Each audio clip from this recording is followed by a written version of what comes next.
Effect or screening effect and trends of shielding effect in the periodic table.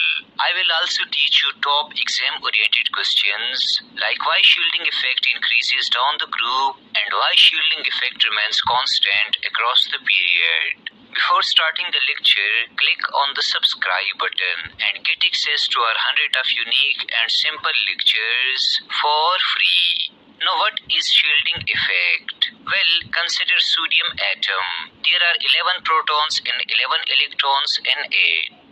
We know that due to positive protons, nucleus exert inward force on the electrons called nuclear attraction. There are 2 electrons in the first shell, there are 8 electrons in the second shell, and there is only 1 electron in the third shell.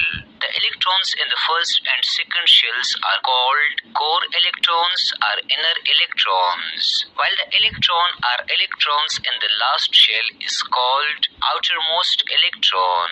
Now consider umbrella. We know that umbrella shields us against the rain or sunlight, and we do not receive the raindrops or very little sunlight. Similarly, these inner electrons or core electrons shields or screen the outermost electron from nuclear force, and it receives very little nuclear attraction. As a result, this outermost electron move away and revolve around the nucleus at a suitable position. Thus we say that shielding effect means when the inner electrons shield the outermost electron from the nuclear force. Also, we can define shielding effect as the inner electrons shield the outermost electrons from the nuclear force and reduce the nuclear hold on them.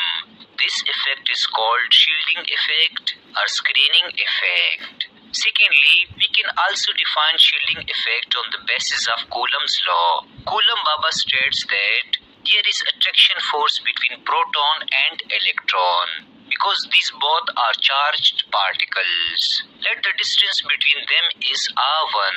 Consider another proton and electron. There is also attraction force between them. Let the distance between them is r2.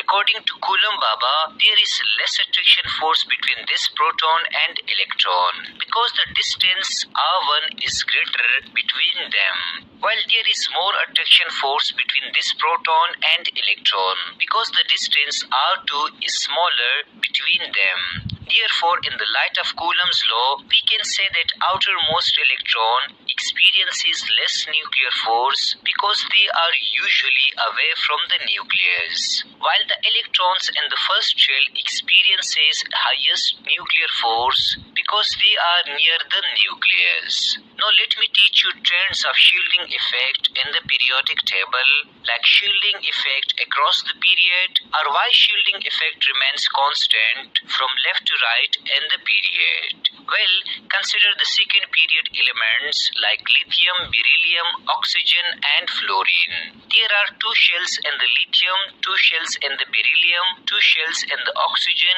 and 2 shells in the fluorine. Thus the number of shells remain constant from left to right in the period. The valence electron are round about its same distance from the nucleus. According to Coulomb, these outermost electron experiences almost same nuclear force. Although the atomic number increases across the period, but the number of shells remains constant, which dominate the increasing atomic number. The shielding effect remains constant across the period. Therefore, remember that shielding effect remains constant from left to right across the periods. Finally, shielding effect in the group or why shielding effect increases from top to bottom in the groups. Well, consider first group elements like hydrogen, lithium and sodium. We can see that down the group, number of shells increases. For example, hydrogen has 1 shell, lithium has 2 shells and sodium has 3 shells.